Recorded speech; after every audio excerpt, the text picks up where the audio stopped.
Bismillahirrahmanirrahim. Assalamualaikum warahmatullahi wabarakatuh. Waalaikumsalam warahmatullahi wabarakatuh. Baik, sebelum kita mulai pelajaran pada siang hari ini, alangkah baiknya kita berdoa agar ilmu yang kita dapat nanti dapat bermanfaat bagi kita.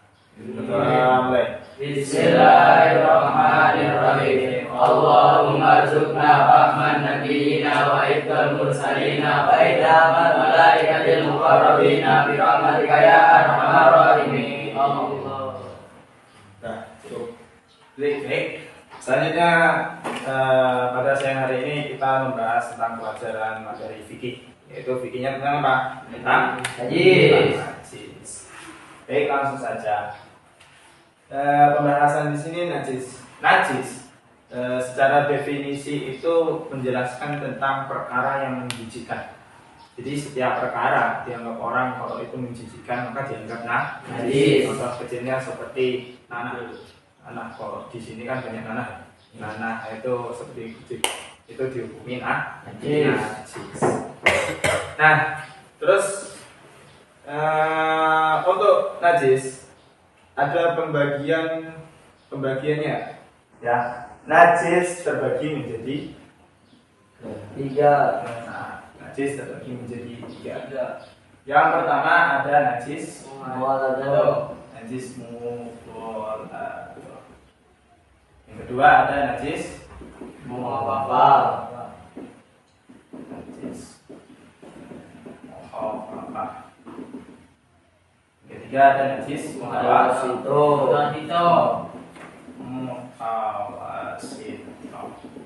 Nah, dari ketiga najis ini ada najis besar, ada najis kecil, ada najis sedang.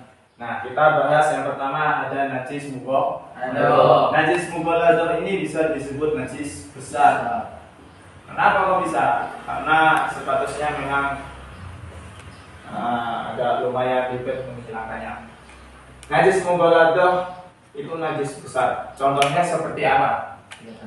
Pertama, anjing. Silakan anjing. Terus ada babi. Atau terkena kotoran dari dua ini. Dua ini. Ini dari contoh najis dari najis mughalladzah. Yang kedua ada najis mukhafafah. Apa najis mukhafafah? Contohnya kencingnya Kencing bayi yang belum makan nasi. Bayi anak laki-laki atau perempuan? Laki yang belum makan nasi.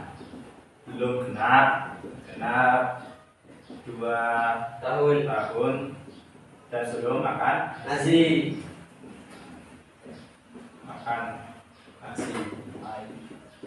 Atau selain nasi. Nah, ini najis mukhafafah. Yang ketiga ada najis mutawasito. Ini dianggap najis kecil ya. Kecil. Ini najis mutawasito, najis sedang. Nah, apa saja contoh dari najis mutawasito?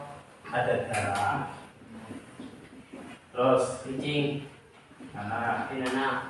kencingnya orang dewasa, kencing perempuan, kencing hewan juga ada.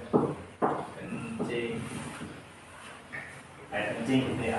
Selain yang di atas ini tadi. Terus apa lagi? Muntah. tai. Kotoran manusia. Ini intinya kotoran ya, baik manusia atau hewan itu termasuk ya. Baik manusia, Hewan ya, atau hewan. Jadi ini salah satu dari tiga najis. Nah, sekarang kita memasuki bagaimana cara menghilangkan dari ketiga najis ini. Yang pertama, kita memasuki dari najis mughalladzah. Bagaimana sih cara menghilangkan najis mughalladzah?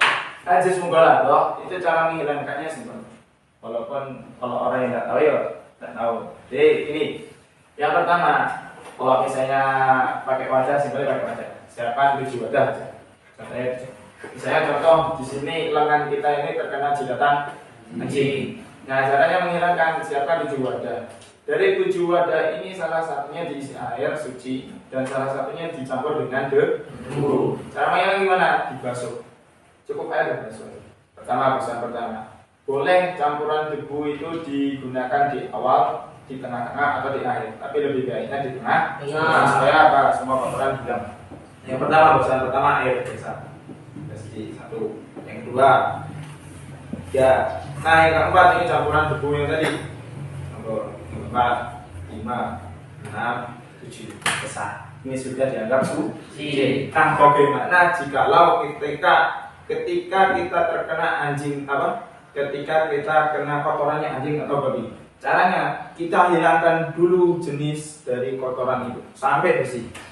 Misalnya kita basuh, belum hilang, belum dihitung hitungan sampai 7 kali, sampai benar-benar hilang, setelah hilang baru sampai hitungan 1, 2 dan seterusnya. Selanjutnya najis mukhof.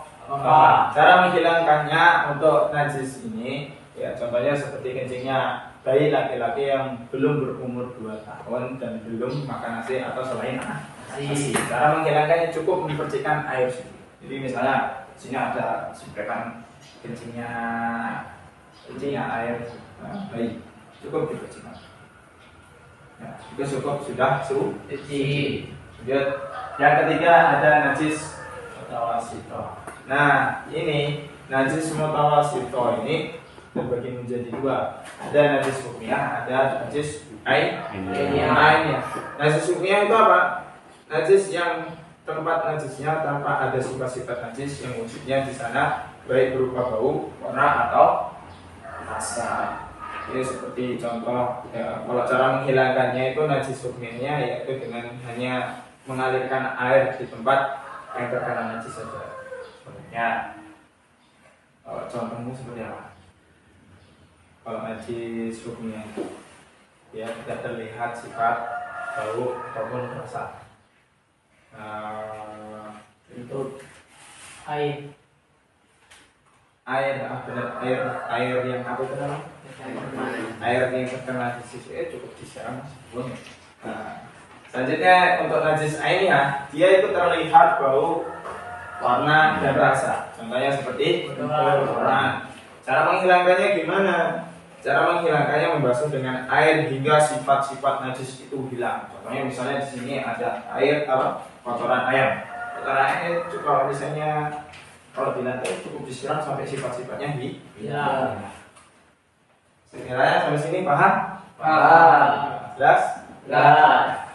Mungkin materi itu yang dapat saya sampaikan, kurang lebihnya mohon maaf. Semoga ilmunya apa yang telah saya sampaikan atau apa yang telah disampaikan dapat bermanfaat bagi kita semua. Amin. Kemudian mulai.